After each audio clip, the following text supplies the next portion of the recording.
Are you ready for true tales from a real undertaker? Everything from strange situations to crazy paranormal experiences.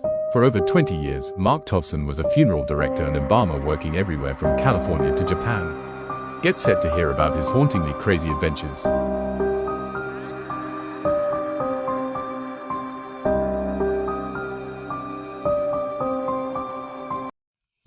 Hello YouTube, welcome back to my channel. Today I'm going to do something a little bit different. You're going to get some advice from this old man. This is for pretty much everyone, but especially if you plan on getting into the funeral service. When I started, I felt like I wanted to get into it because I wanted to help people. I was working with the coroner's office, and when you're dealing with things like, unaliving yourself, accidents, you're very helpful to people at that time. And I got a lot of positive feedback from people, and just it made me feel really good that I was able to help. So I decided to, go get my license and stuff and become a funeral director. I'll tell you a story. After I became a funeral director, I realized everything changed, and a friend of mine pointed out why. When you are helping people as a coroner's office personnel, you are not asking for any money, so therefore you're helpful. But once you become a funeral director and you have to ask for money, then you are, greedy or whatever. It changes everything. The money changes everything. I was in this business for 20 years, and the advice I want to give people is to make sure you have other sources of income coming in. When I started, I was making hardly any money at all, and I'm sure nowadays it's still the same from what I can see online. I've seen some apprentice jobs that were like $11 an hour now. That's crazy. How can you afford to live on that? I think they are trying to get you to make up your living wage by working yourself to death overtime, which you will do as an apprentice. They'll work you to death. I just saw they sent me an ad they wanted a funeral director. It was like $52,000 a year here, which is not a whole lot of money. I no longer can do it because of a back injury. All those years of lifting and, twisting wrong, I ruined my back, so I can no longer do it. So after I worked in Japan, my back really went out there with a sumo wrestler, believe it or not. I kept telling them, hey, you need to get a machine to lift these people. They kept telling me, oh, Japanese, very small. Well, most are, until you get a sumo wrestler. And the only two strong enough and big enough were me and my one coworker, an American. He was a big guy, and he and I put him into the casket, and my back went out, and I was flat on the floor for a month. In Japan, they do not allow you to have painkillers, so I was in a lot of pain, and they didn't give me anything for it, just some cream to wipe on my back. When I came back, I realized, I could no longer do this. So I ended up working for the government for 18 years, and just recently got laid off because of cutbacks. And now that I'm in my 60s, I am not going to be getting a job. Nobody wants to hire you at 60 years old or older.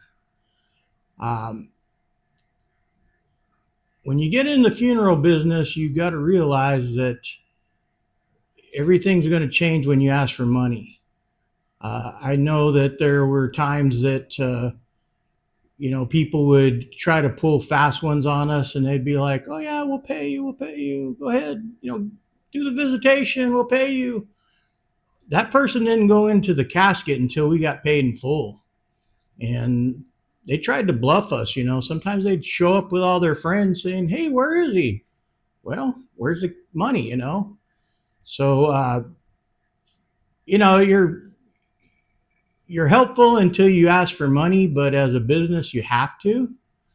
And they'll try to, guilt you into doing things and make you feel like you're doing something wrong. And no, you're not. You need to make sure you get that money first.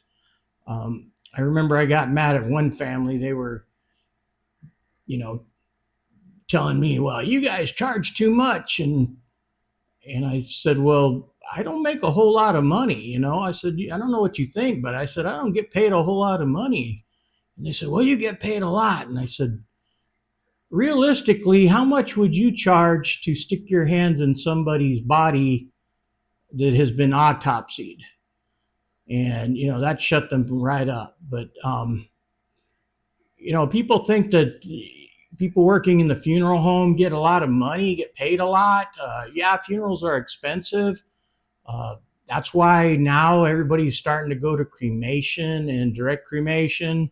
They don't want to pay the money they can't afford to. I just see the future of the funeral business is getting worse.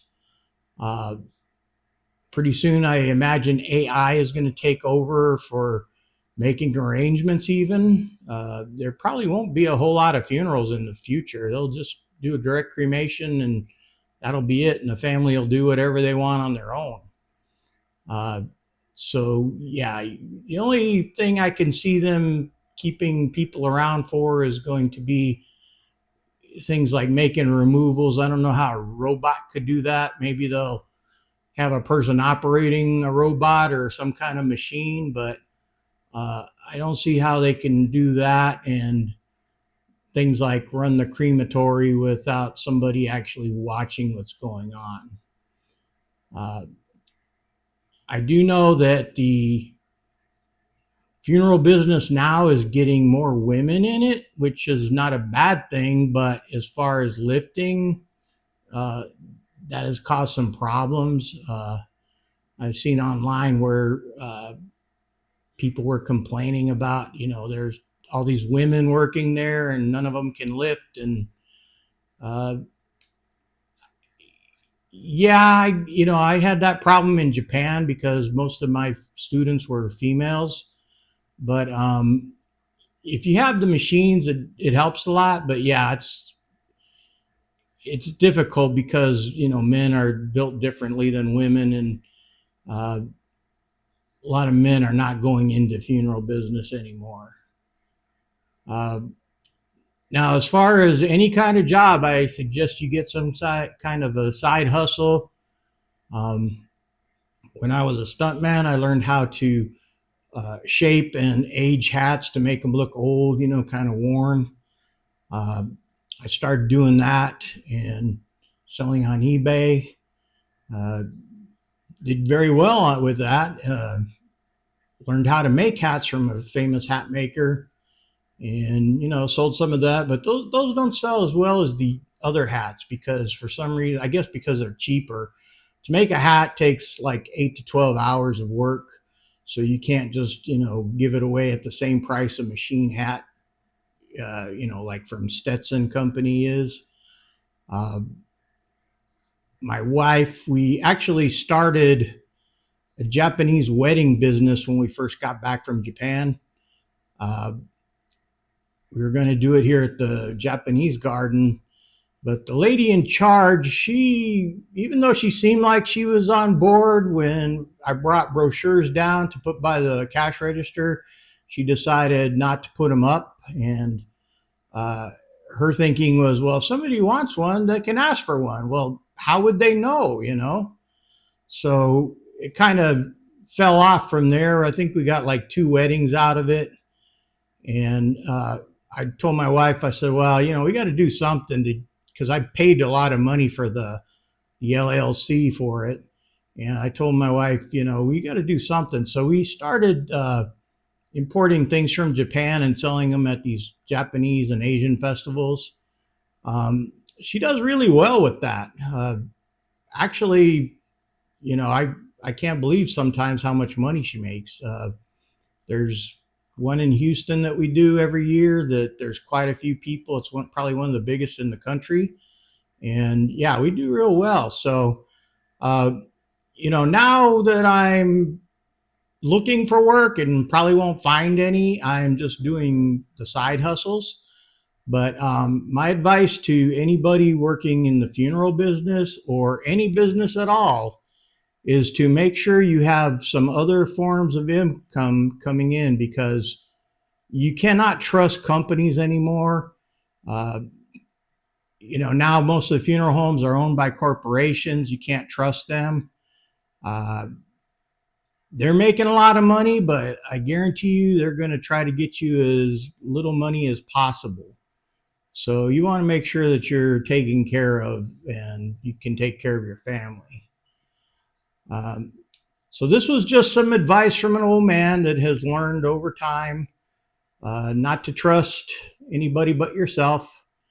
And yeah, look into some other kind of income to keep you going if something does happen.